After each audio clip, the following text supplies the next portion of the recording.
Welcome back to the Empire's Legacy, where we trace the true history of the Ottoman Empire, from its rugged frontier origins to its rise as a global force. In our last episode, we followed Orhan I, the builder of a state, who captured Bursa, formed a standing army, and laid the very stones of Ottoman governance. But today, we meet his son, Murad I, Murad Hüdavendigar, the sovereign who didn't just inherit an empire, he propelled it onto the world stage. From 1362 to 1389, Murad conquered vast lands in Europe, created the elite Janissary corps, and transformed the Ottomans from a regional power into a formidable empire. But who was Murad? How did he expand across two continents, and what trials stood in his path in a world fractured by rivals and fading empires? Join us as we separate fact from legend and bear witness to the moment the Ottomans rose to global power. When Orhan I died in 1362, the Ottoman state had become something more than a small principality. It controlled much of Bithynia, with key cities like Bursa, Nicaea, and Nicomedia under its command. The Byzantine Empire, a fading shadow of its past, torn apart by civil wars. The Seljuks collapsed under the weight of the Mongols. Into this fragmented, fractured world stepped Murad I, Orhan's son, a man who would inherit power at a critical moment. Over the next 27 years, he would carve his way through Thrace, establish Edirne as a new imperial capital, and build institutions that would define the Ottoman Empire for centuries. His reign? It wasn't just expansion, it was transformation. From an Anatolian beylik to a transcontinental empire bridging Europe and Asia, Murad I, known as Murad Hüdavendigar, sovereign, master, he is central to the Ottoman story. Born around 1326, he was likely in his mid-30s when he took power. Ottoman chroniclers, Aşık Paşazade, Neshri, paint him as a Ghazi, a warrior of faith, just, resolute, ruthless when needed. From the other side, Byzantine and Serbian sources portray him as a force to be reckoned with. And unlike his predecessors, Murad's reign is far better documented. Historians like Halil İnalcık and Colin Imber call him a strategic visionary, a man who balanced battlefield conquest with administrative genius. He forged the bones of an empire, and it endured. Our understanding of Murad? It's layered. From Ottoman chronicles like Tevarih-i Ali Osman to Neshri's sweeping Cihanuma.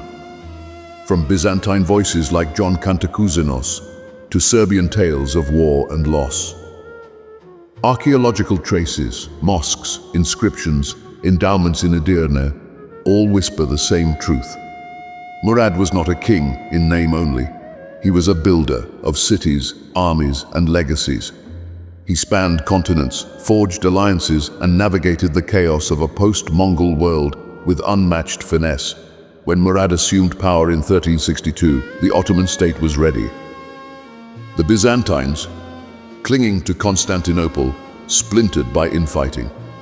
The Balkans, a divided patchwork of kingdoms, Serbian, Bulgarian, Hungarian, each one jostling, fracturing, feuding. Anatolia, no better.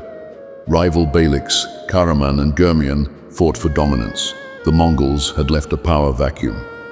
Murad saw the opening and charged westward. Thrace, the Balkans, where others saw danger, Murad saw a door. Murad's first major triumph. Thrace. It began with Adrianople, modern Edirne, captured in 1361 while Murad was still a prince. By 1363, now Sultan, he made Edirne his capital, a bold move strategically placed near Europe, rich in trade routes, close to Constantinople. Ottoman chroniclers speak of fast, surgical strikes. Towns like Plovdiv and Didymoteicho fell swiftly. Byzantine voices like Cantacuzénos, lament the fall of Thrace. Murad had outmaneuvered their disunity. Edirne would not just be a fortress, it would become a beacon of Ottoman civilization. The capture of Edirne sent shockwaves across the Balkans. Murad wasted no time. He built mosques, caravanserais, bustling markets. He brought settlers from Anatolia, turning Edirne into a rival to Bursa. But the Balkan powers would not remain idle. Serbia, Bulgaria, Hungary, they formed a coalition. In 1371, they met the Ottomans at the Maritsa River. Murad's commander, Lala Shahin Pasha, led the charge. The Ottomans crushed the coalition. The Battle of Maritsa became a turning point, a shattering blow to Balkan resistance. It secured Thrace and opened the floodgates to the rest of Europe. With the Balkans fractured, Murad advanced. In 1385, he seized Sofia, the heart of Bulgaria. Serbian princes bent the knee, forced to pay tribute. Meanwhile, in Anatolia, he moved east, defeating the Karamanids in 1386. 2 fronts, 2 wars. And yet, Murad held it all together. Historian Caroline Finkel writes of his method: sieges, raids, diplomacy, divide and conquer. He broke alliances before they could solidify. He ruled like a master tactician. But Murad's true innovation wasn't in battle. It was in what he built, the Janissary Corps. In the 1360s, he introduced the devşirme system. Christian boys, taken from the Balkans, converted, trained, disciplined, made into elite warriors, loyal only to the Sultan. The Janissaries, Janissary, new soldiers, not tribal mercenaries, not feudal levies, a professional army, their white caps, their curved swords, their silence in battle. Europe feared them, and rightly so. But Murad wasn't just a warlord, he governed. He expanded the Taimar system, grants of land in return for service, creating a loyal warrior class. He appointed Qadis, muftis, bringing Islamic law to every corner of the state. He funded schools, mosques, hospitals through waqfs, built a civilization, not just an arm. Yet coins bore his name, Hüdavendigar.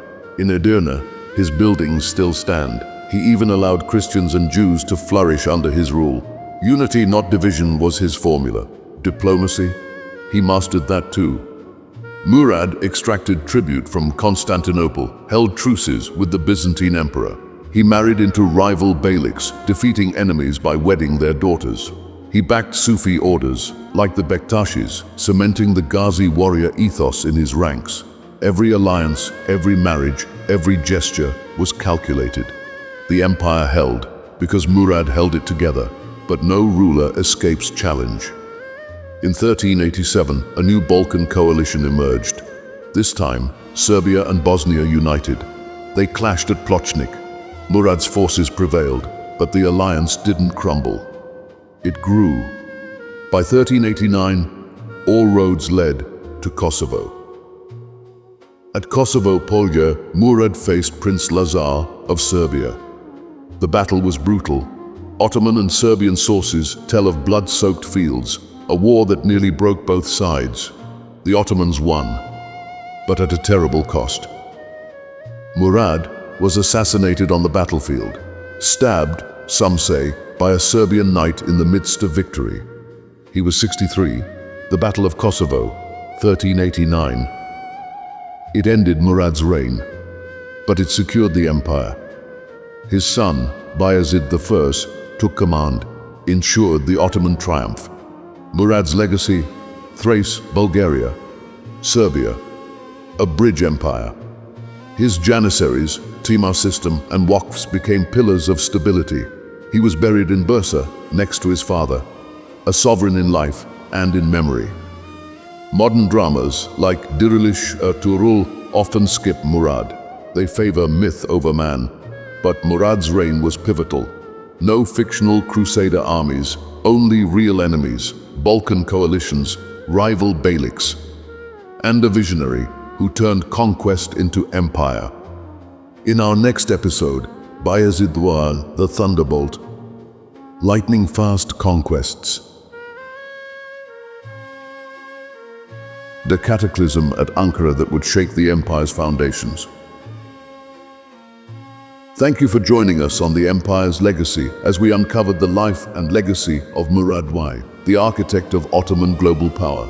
What moved you most? His Balkan campaigns, the birth of the Janissaries, or his tragic end on the field of victory? Let us know in the comments. We're listening. If you enjoyed this journey, like, subscribe, and hit that bell. because we're only just beginning to uncover the true story of the Kaya tribe. Until next time, keep seeking history's hidden truths, and may the legacy of Murad inspire you. Farewell.